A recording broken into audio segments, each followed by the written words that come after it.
మరియు నేను చూడగా, ఇదిగో, ఆ గొర్రెపిల్ల సియోను పర్వతము మీద నిలువబడి ఉండెను. ఆయన నామమును, ఆయన తండ్రి నామమును నొసళ్ల యందు లిఖింపబడియున్న 144,000 మంది ఆయనతో కూడా ఉండిరి. మరియు విస్తారమైన జలముల ధ్వనితోనూ గొప్ప ఉరుము ధ్వనితోనూ సమానమైన యొక్క శబ్దము పరలోకము నుండి రాగా వింటిరి. నేను వినిన ఆ శబ్దము వీణెలు వాయించుచున్న వైనికుల నాదమును పోలినది. వారు సింహాసనం ఎదుటను, ఆ 4 జీవుల ఎదుటను, పెద్దల ఎదుటను ఒక క్రొత్త కీర్తన పాడుచున్నారు. భూలోకములో నుండి కొనబడిన ఆ 144,000 మంది తప్ప మరి ఎవరునూ ఆ కీర్తన నేర్చుకొనజాలరు. వీరు స్త్రీ సాంగత్యమున అపవిత్రులు కానివారును, స్త్రీ సాంగత్యము ఎరుగని వారునయుండి, గొర్రెపిల్ల ఎక్కడికి పోవునో అక్కడికెల్లా ఆయనను వెంబడింతురు.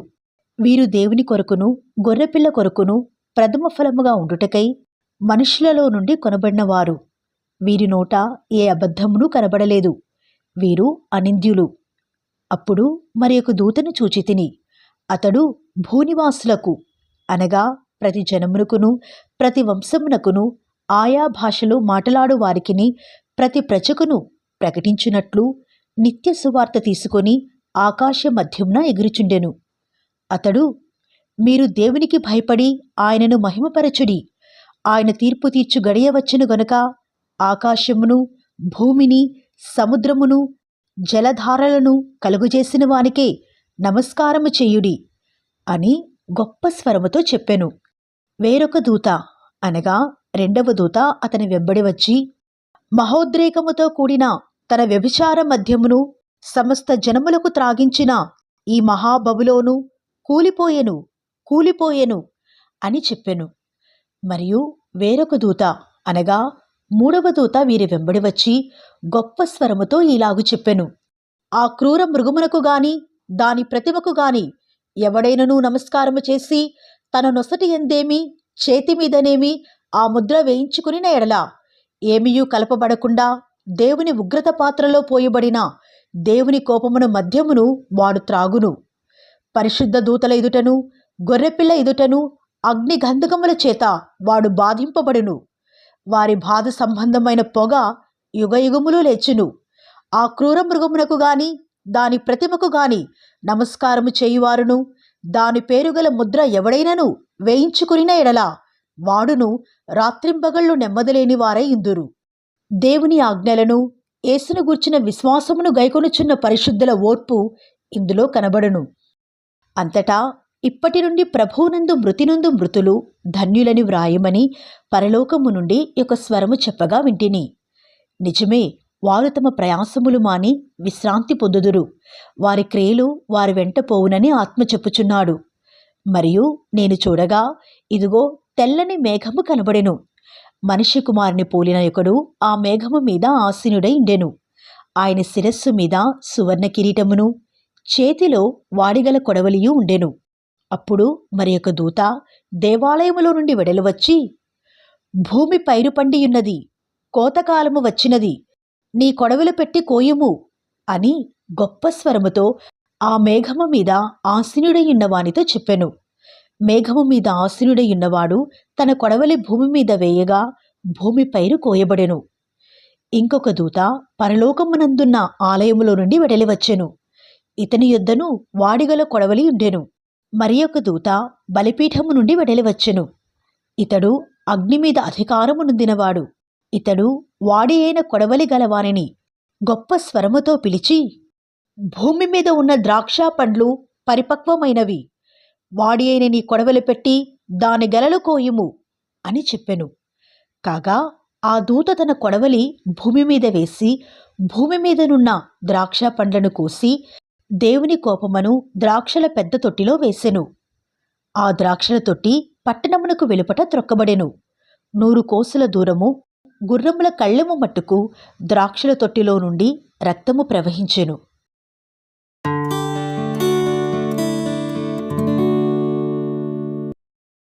మరియు ఆశ్చర్యమైన మరియొక గొప్ప సూచన పరలోకమందు చూచితిని.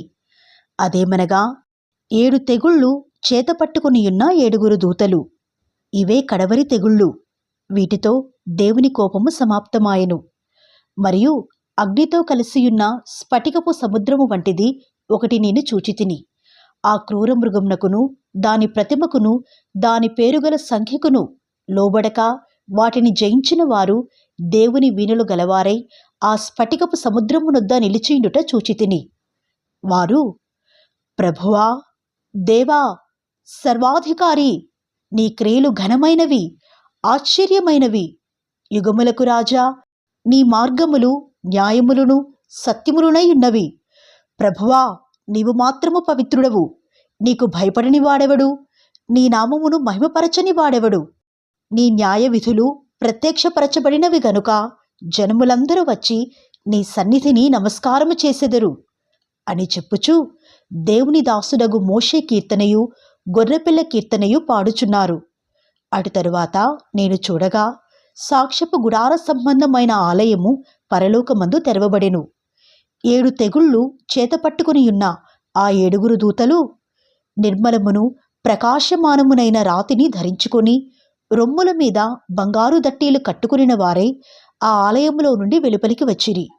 అప్పుడా 4 జీవులలో ఒక జీవి యుగ యుగములు జీవించు దేవుని కోపముతో నిండియున్న 7 బంగారు పాత్రలను ఆ 7 దూతలకిచ్చెను. అంతటా దేవుని మహిమ నుండియు ఆయన శక్తి నుండి వచ్చిన పొగతో ఆలయము నింపబడినందున ఆ 7 దూతల యొద్ద ఉన్న 7 తెగుళ్ళు సమాప్తియగు వరకు ఆలయమందు ఎవడునూ ప్రవేశింపచాలకపోయెను.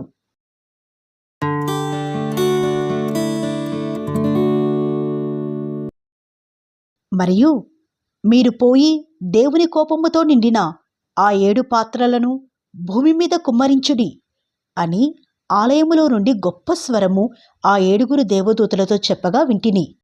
అంతటా మొదటి దూత వెలుపలికి వచ్చి తన పాత్రను భూమి మీద కుమ్మరింపగా ఆ క్రూర మృగము యొక్క ముద్రగల వారికిని దాని ప్రతిమకు నమస్కారము చేయువారికిని బాధకరమైన చెడ్డపుండు పుట్టెను.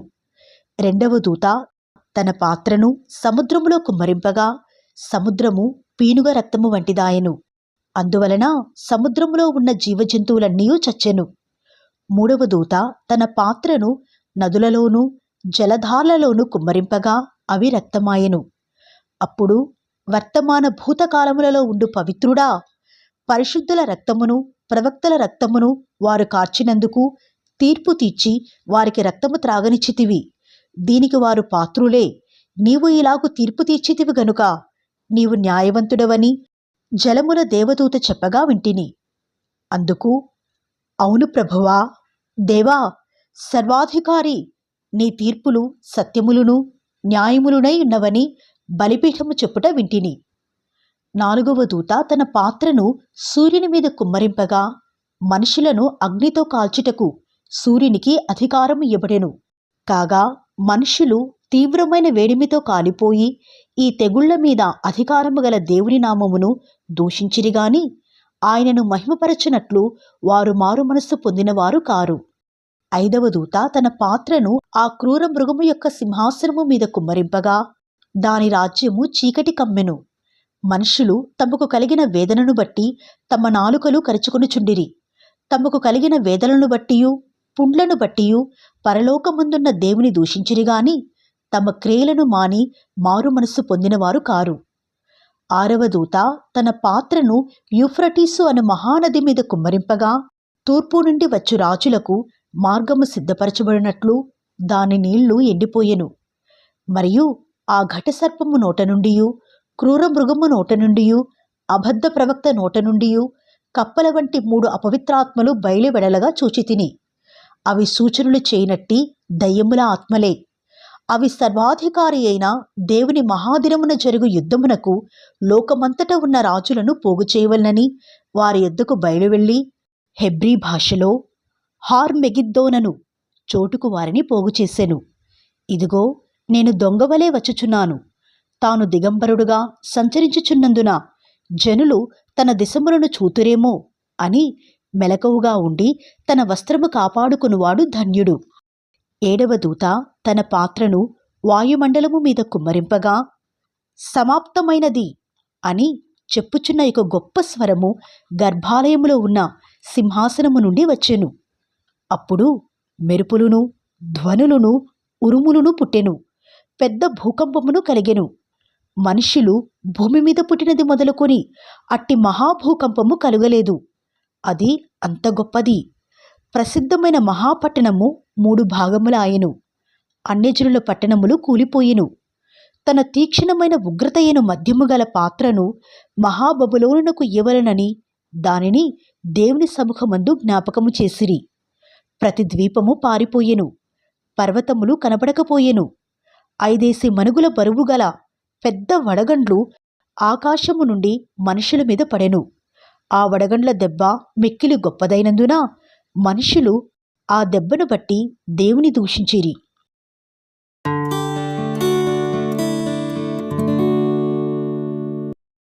ఆ 7 పాత్రలను పట్టుకొనియున్న 7 దేవదూతలలో ఒకడు వచ్చి నాతో మాటలాడుచూ ఇలాగు చెప్పెను. నీవిక్కడికి రమ్ము. విస్తార జలముల మీద కూర్చున్న మహావేశ్యకు చేయబడు తీర్పు నీకు కనపరచెదను. భూరాజులు ఆమెతో వ్యభిచరించిరి. భూనివాసులు ఆమె వ్యభిచార మధ్యములో మత్తులైరి. అప్పుడతడు ఆత్మవసురునైన నన్ను అరణ్యమునకు కొనిపోగా దేవదూషణ నామములతో నిండుకొని 7 తలలను 10 కొమ్ములను గల ఎర్రని మృగము మీద కూర్చుండిన ఒక స్త్రీని చూచితిని. ఆ స్త్రీ ధూమ్ర రక్తవర్ణము గల వస్త్రము ధరించుకొని బంగారముతోనూ రత్నములతోనూ ముత్యములతోనూ అలంకరింపబడినదై ఏహ్యమైన కార్యములతోనూ తాను చేయుచున్న వ్యభిచార సంబంధమైన అపవిత్ర కార్యములతోనూ నిండిన ఒక సువర్ణ పాత్రను తన చేత పట్టుకొని ఉండెను. దాని నొసట దాని పేరు ఈలాగు వ్రాయబడి ఉండెను: మర్మము, వేశ్యలకును భూమిలోని ఏహమైన వాటికిని తల్లి అయిన మహాబబులోను.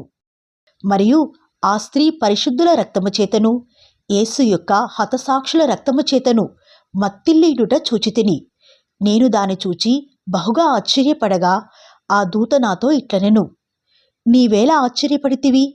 ఈ స్త్రీని గూర్చిన మర్మమును 7 తలలును 10 కొమ్ములను గలిగి దాని మోయుచున్న క్రూర మృగమును గూర్చిన మర్మమును నేను నీకు తెలిపెదను. నీవు చూచిన ఆ మృగము ఉండెనుగాని ఇప్పుడు లేదు. అయితే అది అగాధ జలములో నుండి పైకి వచ్చుటకును నాశనమునకు పోవుటకును సిద్ధముగా ఉన్నది. భూనివాసులలో జగతుత్పత్తి మొదలుకొని జీవగ్రంథమందు ఎవరి పేరు వ్రాయబడలేదో వారు ఆ మృగముండెను గాని ఇప్పుడు లేదు, అయితే ముందుకు వచ్చునన్న సంగతి తెలుసుకొని ఆశ్చర్యపడుదురు. ఇందులో జ్ఞానము గల మనస్సు కనబడెను. ఆ 7 తలలు ఆ స్త్రీ కూర్చున్న 7 కొండలు. మరియు 7 రాజులు కలరు. 5 కూలిపోయిరి. ఒకడున్నాడు, కడమవాడు ఇంకను రాలేదు. వచ్చినప్పుడు అతడు కొంచెము కాలం ఉండవలెను. ఉండినదియు ఇప్పుడు లేనిదియునైనా ఈ క్రూర మృగము ఆ 7 పాటు ఒకడునయ్యుండి తానే 8వ రాజుగుచు నాశనమునకు పోవును. నీవు చూచిన ఆ 10 కొమ్ములు 10 మంది రాజులు. వారిది వరకు రాజ్యమును పొందలేదు గాని ఒక గడియ క్రూర మృగముతో కూడా రాజుల వలె అధికారము పొందుదురు. వీరు ఏకాభిప్రాయము గలవారే తమ బలమును అధికారమును ఆ మృగమునకు అప్పగింతురు. వీరు గొర్రెపిల్లతో యుద్ధము చేతురుగాని గొర్రెపిల్ల ప్రభువులకు ప్రభువును రాజులకు రాజునై ఉన్నందునను తనతో కూడా ఉండినవారు పిలువబడిన వారే ఏర్పరచబడిన వారే నమ్మకమైన వారై ఉన్నందునను ఆయన ఆ రాజులను జయించును.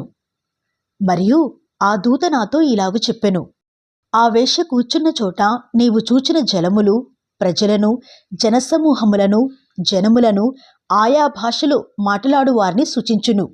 నీవు ఆ 10 కొమ్ములు గల ఆ మృగమును చూచితివే. వారు ఆ వేశ్యను ద్వేషించి దానిని దిక్కులేని దానిగాను దిగంబర్నిగాను చేసి దాని మాంసము భక్షించి అగ్నిచేత దానిని బొత్తిగా కాల్చివేతురు. దేవుని మాటలు నెరవేరు వరకు వారు ఏకాభిప్రాయము గలవారై తమ రాజ్యమును ఆ మృగమునకు అప్పగించుట వలన తన సంకల్పము కొనసాగించున్నట్లు దేవుడు వారికి బుద్ధి పుట్టించెను.